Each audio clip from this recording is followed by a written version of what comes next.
Assalomu alaykum. Bugun yana bir botda darslikni ko'ramiz. Davom ettiramiz. Ya'ni esingizda bo'lsa, hozir chiqib ketay.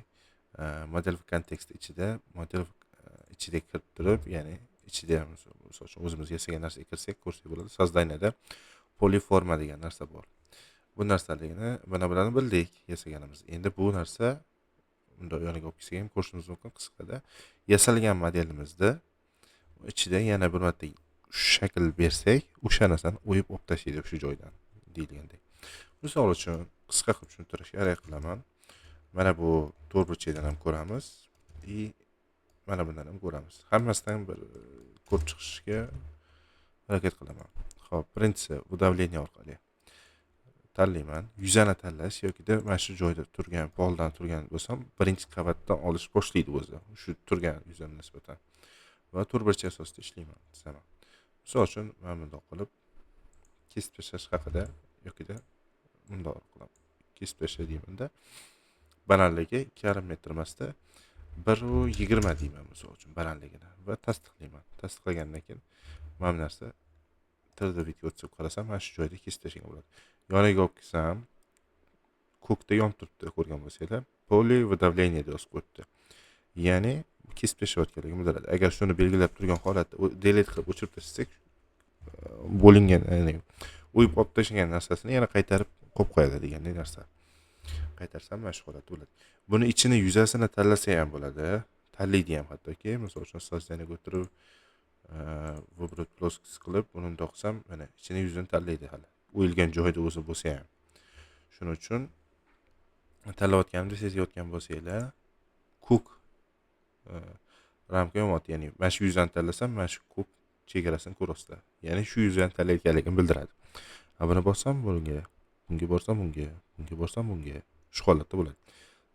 Kursorga qarasalar ham seziladi bu narsa. Ya'ni hozir tanlayotganligini bildiradi. Escape 2 marta bossam yoki 1 marta bosganimdan keyin chiqib ketadi va odatiy kursorga qaytadi.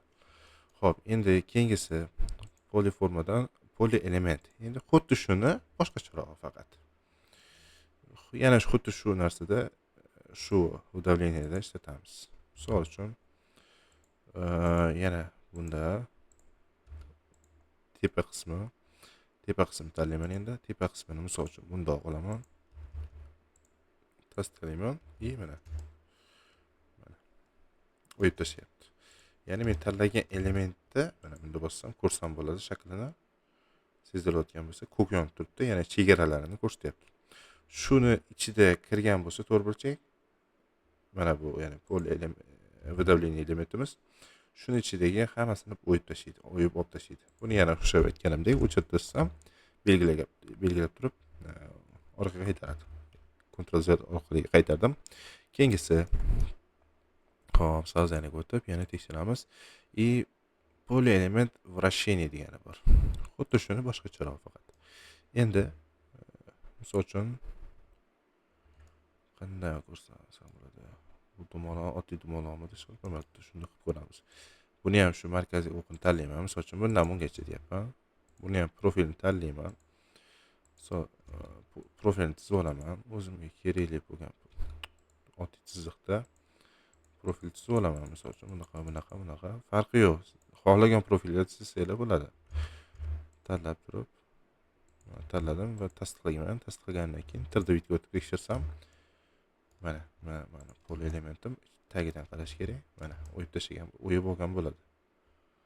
Xuddi shu narsa bo'ladi. Ya'ni belgilagan profilimni ichiga kirgan bo'lsa, bu to'liq olib tashlaydi bu narsa. Shu narsa. Keyingisi endi sozdaniyaga o'tib, buni xohlagan elementlarga ishlatishingiz mumkin. Ya'ni bunga ishlatib bo'lmaydi degani emas, ishlatsa bo'ladi. Xo'p, poli element sdvigda ham bunda ishlatib ko'rsataman, chunki bu yerda eng katta modellar bittasi shu. Poli element sdvig deyman. Trayektoriyasini tanlayman. Trayektoriyasini bundan bungacha olaman. Tasdiqlayman, 3D ga o'taman. Ya'ni profil chizishim uchun mana bu yerda ko'ryapsiz, to'rtburchak ko'ryapsiz. Qolgan elementlar sezayotgan bo'lsangiz xira bo'lib turibdi. Mana bu yarkiroq bo'lib turibdi, ya'ni yorqinroq.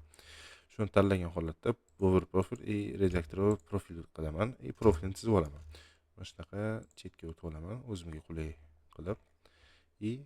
kerakli profilni xohlagancha chizib olaman. Misol uchun shu holatda deymanda, mana bu holatda chizdim. Tasdiqlayman. Tasdiqlagandan keyin yana bir marta tasdiqlayman. Mana o'yib tashladi. Agar profil tasdiqlanmasa, misol uchun mana ko'k turibdi. Buni bosganimizdan keyin tasdiqlanmasa, profilda admin qilib yozuv chiqaradi o'zi sizda. Profil tasdiqlanishi kerak. Profil tasdiqladi hozir.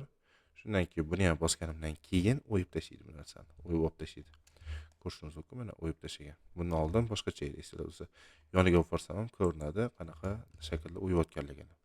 Profilim mana va profilim o'yayotgan profil o'zi mana. Xo'p, keyingisi создание и полиэлемент переход траектория degan bor. Buni ham bunga ishlatib ko'ramiz endi. Yo'q, bunga misol uchun faqat bunga ishlatish kerak degani emas, bularga ham ishlatish mumkin.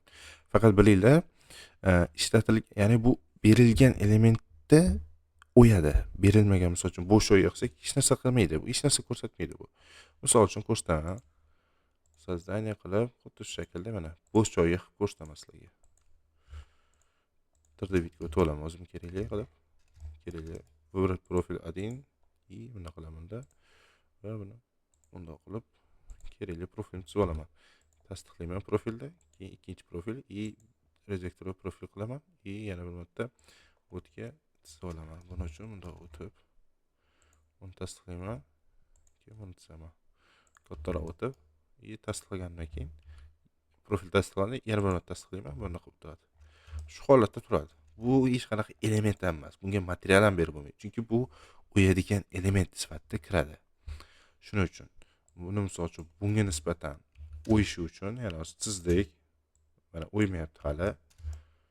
Pastroq tushirib olaman. Buni yuzaga turib, pastroq tushiraman. Kirib turganini sezib turibmiz, lekin o'ymayapti. O'yishi uchun prosta mana buni выразить qilishimiz kerak. Buni tanlab, buni tanlashimiz kerak. Shundan keyin o'yib tashlaydi. Shundan, ya'ni alohida chizganimiz uchun birdaniga o'ymadi. Shuning uchun. Alohida chizsak hech narsa qilmaydi. Shuning uchun. Va o'yish uchun aytganimdek, shunaqa qilib, ya'ni berilgan elementni, xohlagan elementni, misol uchun mana unga ham berishimiz mumkin. Aynan unga berilsin degan narsa, qoida yo'q bu yerda. Ya'ni o'ziga mos deb profil 1 birinchisini tanladim. Rejektор profil. Xohlagan narsamni chizishim mumkin, to'rtburchak chizsak ham bo'ladi. Faqat mana shu o'zini trayektoriyasi bo'yicha tanlaydi. Buni misol uchun boshqacha tanlamaymiz. Mana o'zini trayektoriyasi bo'yicha tanlaydi. Yana buni tasdiqlayman, ikkinchi va keyingisi buni chizaman. Va bundoq qilib qilaman, tasdiqlayman, yana bir marta tasdiqlayman, keyin o'yib tashlaydi mana shu joyda. Mana bunda bossam, ko'rishim mumkin profilimni qanaqaligini. Shu holatda o'yib tashlaydi shu joydan. Shu narsa, ya'ni istalgan elementimizni o'yib tashlaveradi va buni tasdiqlagandan keyin shu o'yilgan holatda ko'rsatadi bizga mana. Ya'ni alohida ko'rsatmaydi. Ya'ni belgilash uchun bularni ichidagi poli elementni belgilash uchun ichiga kirib turib elementimizni создание bo'lib oladi. Ichiga kirib, keyin undan keyin belgilasa bo'ladi. Buni tasdiqlab keyin chiqib ketgandan keyin faqatgina modelni o'zini belgilashimiz mumkin. Xuddi shu. Buguncha hozircha shu, keyingisida kolonnani o'tamiz. Hozircha stop. Hammaga rahmat.